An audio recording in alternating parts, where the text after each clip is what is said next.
Larry Burr, good morning to you. Morning, lads. How are you getting on? How are you?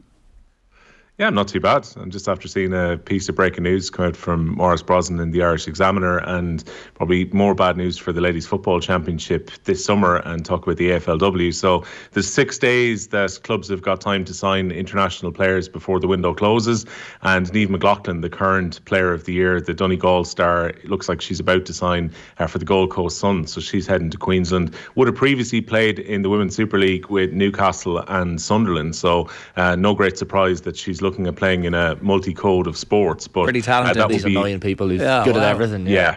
But a huge blow for Donegal going into the summer, and also to lose the current Player of the Year. So you have Vicky Wall, who's already in North Melbourne, who was the Player of the year before, but it's understood that she will be back to play for Meath later on in the summer.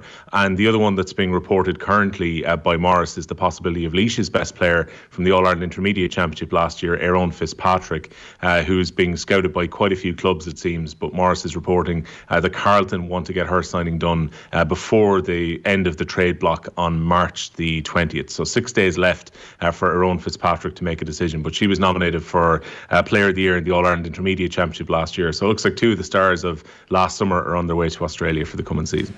It's not great, is it? I mean, if the Ballon d'Or winner 2 years in a row went off and started playing cricket or something, you'd be like, what's going on here? I disagree. I think it's amazing for them. It's a great opportunity for them. Yeah, and I actually think it's great for sport generally to have this. Like, they're all going to come back at some point, and they're going to come back with like a completely different sense of culture and professionalism, and I don't think it's a bad thing. I think that we get very precious about these GAA players, imagine them going off to Australia and having a good time, seeing the world. Who the hell do they think they are? This is terrible for us. I'm like, no, it's bad for the game selfishly. Well, whatever, for the game will improve. Like, the game isn't that fragile that it can't take a few people going off and having a bit of crack, is it? No, and I think did Gaelic football survive a couple of years of Jack McCaffrey being a doctor? Yeah, didn't it? It did. So what's the difference? Was there though. What's the difference? Well, Jack McCaffrey not being there is the difference. But and so I don't know. I think we get very precious about this. Same way we get precious about anybody calling us a bunch of drunks, and then Matt Hansen saying we are a bunch of drunks. Paddy Wackery, yeah. Do you know? That's my instinct on this: is go off and have the crack and come back and tell us all about it, and we'll all pay a bit more attention now to this than we would have in the first place. That's my instinct, by the way, about the Saturday Night Live sketch was not to get offended by it, but it was just shit. Yeah, it was a bad sketch. I think everybody can agree with that. Right, your power rankings have so far proven to be uncontroversial. Is that fair? Largely, well, one round in, it's very difficult to be controversial. Unless you decide to do something totally crazy and go, you know what? Actually, I haven't been that impressed by Limerick so far. Let's put them down in 17th. So unless you're, going for a hot take on this, I think you'll be okay in round one. Round two is when people start going, we have 4 rounds now at this stage, and even if teams are doing heavy blocks of training, and even if teams are maybe putting out, second string sides and trying players out currently, we've got enough evidence maybe to now kind of look towards the championship and say, all right, I think we've a fair idea of where they settle. But as you see, when we get into, I think particularly from teams 7 to about 3, it looks at this stage, even very early on, almost impossible to call who is coming out of the Munster Championship alongside Limerick at this stage. Yeah, it is. And that's why it's going to be really great. I think the injuries that Waterford have been having, look, maybe all those players will miraculously heal in the meantime. This isn't the NFL where there are repercussions if your injuries heal or take longer than is officially communicated. So let's get into this, right? We're starting. Yeah. Derry at 18, Down at 17, Carlow at 16, Kerry at 15, Kildare at 14 finally, and Offaly at 13. But we're coming for Offaly. That's the... Yeah, well, look, Kildare could reverse that for the next set of the power rankings, because Kildare are already guaranteed at this stage, Jar, of at least a home semi-final. They're top of the table currently. So if they were to beat Offaly away from home this Sunday, that would mean that Kildare will go directly to the final in Division 2A. If they lose, they know they'll play a Kerry team who they've already beaten at home in a semi-final, most likely. So there's not a huge amount on the line on Sunday, except for the fact that whoever wins that game between Offaly and Kildare will be guaranteed an extra week's rest before the Division 2A final. And unlike Division 1, where teams have been mixing and matching their sides a little bit, you have no option in 2A but to go for every single game, because promotion's on the line and only one team is going to be promoted at the end of this. So Kildare, very impressive, huge win for them against Kerry at the weekend. Unbeaten so far, top of the table currently on scoring difference. And if it's not this season, I get the feeling that Kerry that Kildare will go up over the next couple of years anyway. And it's now. It's now, Will. Our time is now.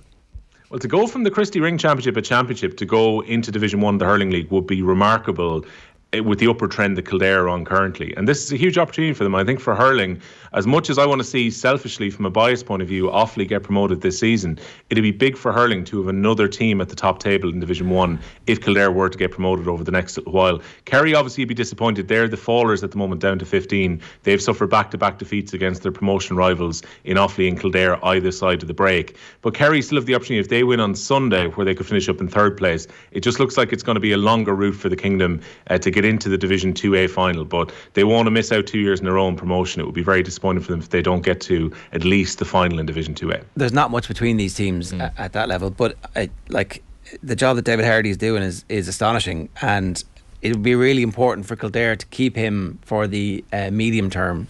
But I can imagine that other bigger counties, more established counties at the top tier, are going, that's really good, isn't he?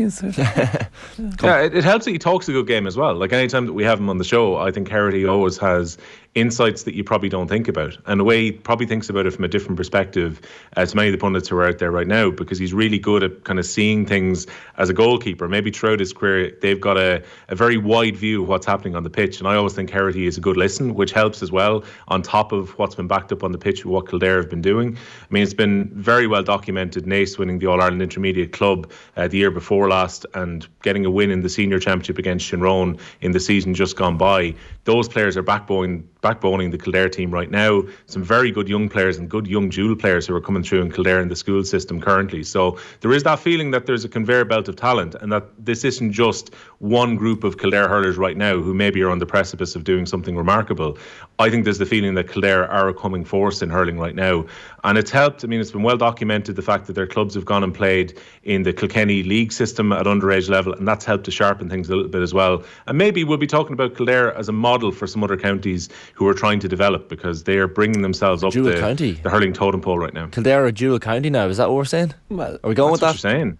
Could you imagine a situation, Shane, if the Kildare footballers were to end up in Division 3, albeit I think they are still going to stay up in Division 2, and their hurlers were to be in Division 1? At that point, do we start talking about Kildare being a hurling county by the time that Connacht's Park is ready to reopen again? Yeah, you'd be...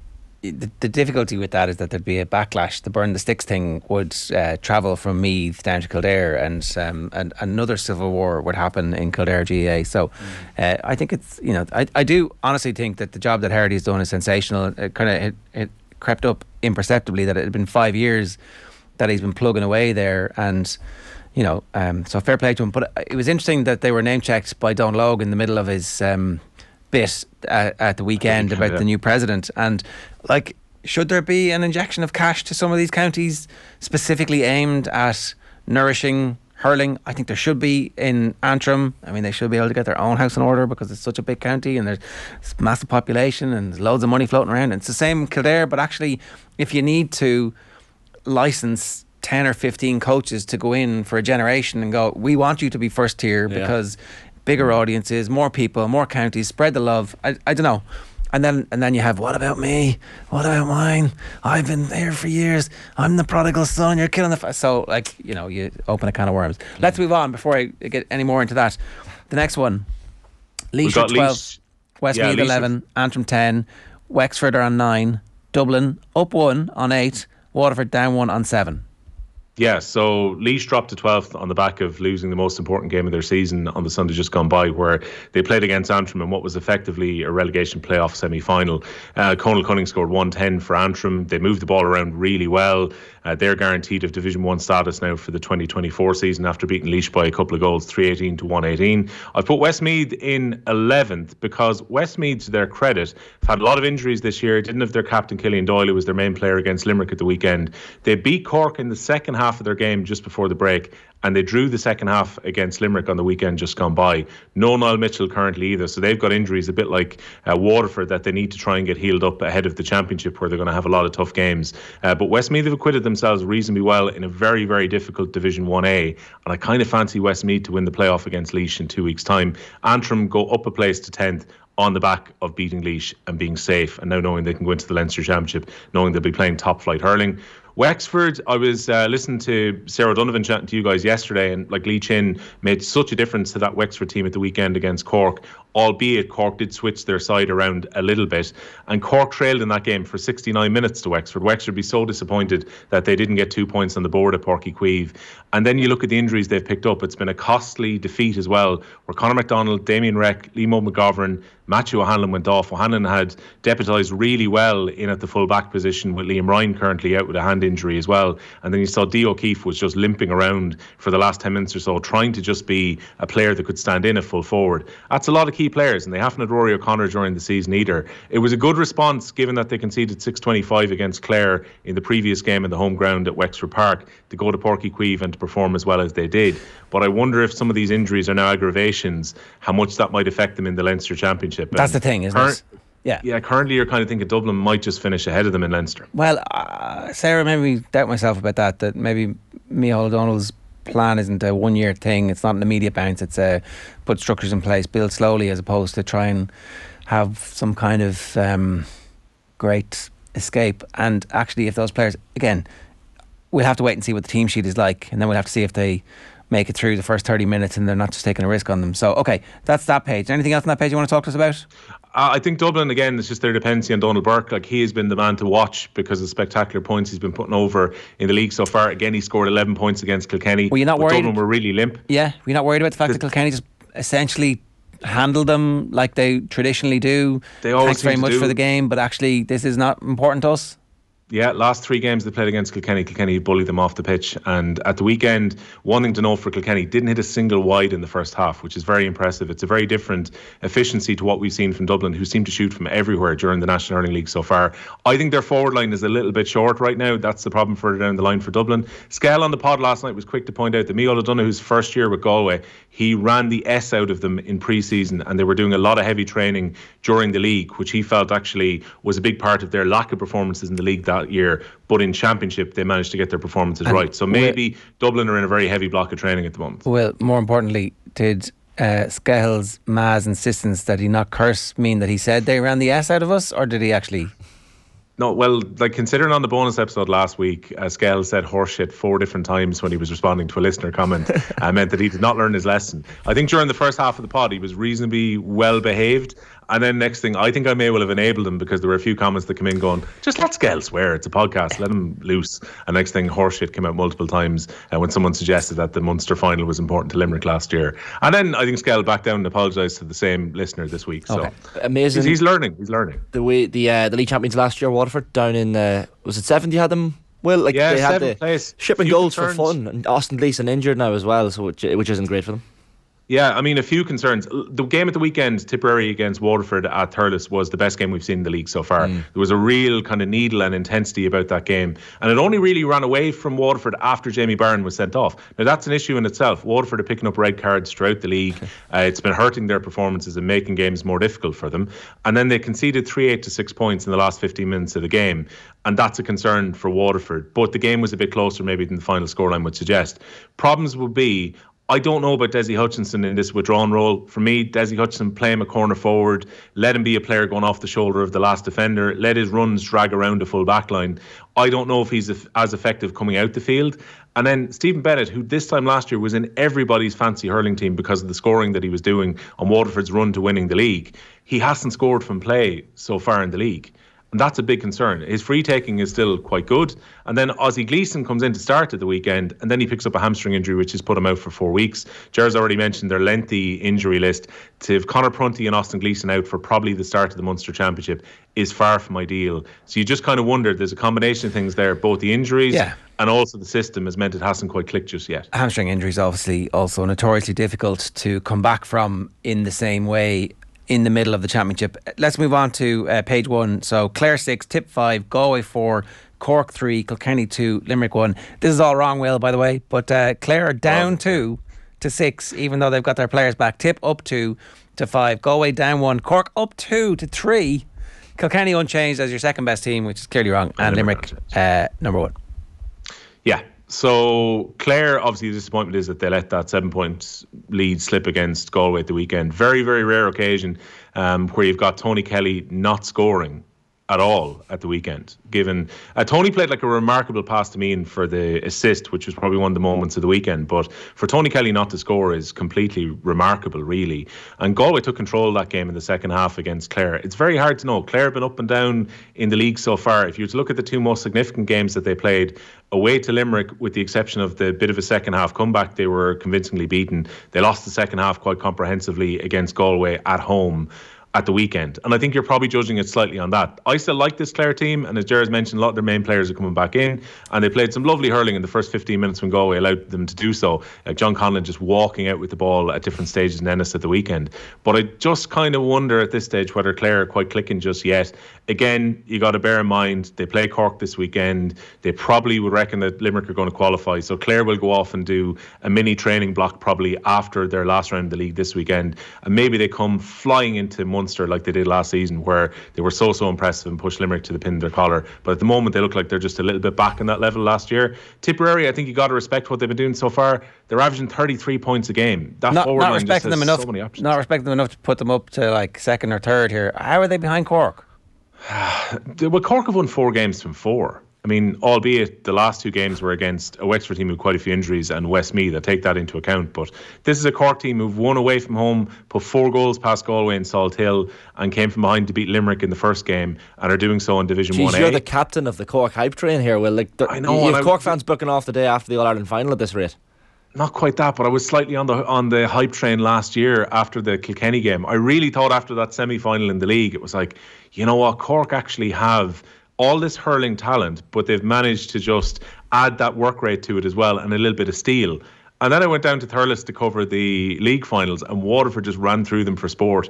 And I got concerned at that point. And obviously that form carried somewhat into Munster. And they never quite got back to that level that they seemed to be at the semi-final of the league. And so they didn't push on to get to an All-Ireland final by the end of the year. But I think Cork at the moment, it's fair to put them in the top 3 based on what they've done. Colin wants me to mention Liam Cowell's management style and the goal focus that they have, which obviously we saw last year from Waterford in the league, and it's definitely something. Like Tipperary have an explosive forward line. Now again, I don't know, has there been an update on Callan's injury and how long he's going to be gone for, but he looked fit and he looked sharp, and I'm sure his influence around the place in training is good for everybody else when they're trying to blend and meld that group that they have. So maybe his injury keeps them away from that. I actually think that it should be Limerick on top, obviously, and then I'd have Clare and Tip and Kilkenny on a second tier that it's difficult to separate, and then underneath off the fence, you have to put them in the position. Okay, Claire. Well, I would go Clare second on the basis that they got the closest to Limerick last year, and that there's no reason for me to think that there's anything going there. And I'd have Tip behind them, and I'd have Kilkenny behind them, and then I'd have Cork and Galway on a level underneath that. But they're Larry Burr's rankings, not mine. No, and like on the Tip goal point, that is a very good one. I mean, obviously at the weekend we saw them score goals for sport, and similarly they were incredibly efficient in front of goal away from home against Kilkenny in 2 of the most important games, Kilkenny and Waterford, that they faced in 1B. Like Jake Morris has played 4 games so far, lads, this year. He scored 5-5 from play. So in there, they're calling him the new Lar at this point because he wears the same helmet, the same socks, and he's got a very similar shooting style and grip style on his hurl. I'm not sure he's quite at Lar levels yet, but Jake Morris is really coming to the fore early in the year. Okay. And even if Callan is missing, Jason Ford can carry that scoring thread in the same way that Callan has, and seems ready for it as well. They've melded some of those young players into that forward line as well. We're not even talking about Limerick because there's no need. They're going to win the All-Ireland final by 10 points. Just Dermot Burns and Aaron Gallan coming back at the weekend against Westmeath, to be able to bring them in when you see that Hegarty's not going to play but Dermot Burns is in to start. Gallan got to come on for a few minutes. They've slowly but surely just kind of worked these players back in, with some of them coming in late, and we haven't even seen Declan Hannon so far, their captain. So they look really well set up. In the immortal words of Gaza, it wasn't bad, was it? Come here. We on a completely different note, it looks like the Offaly Tipperary game is going to go ahead this weekend in the league, and for the competition's integrity, it's really important for Tipperary to have the opportunity to win those points. From Offaly's perspective, they're not in a relegation battle really, and they're not going to get promoted really. So very difficult circumstances in the wake of Liam Kearns passing. It is a difficult situation, but it feels like that's the only thing they could have done.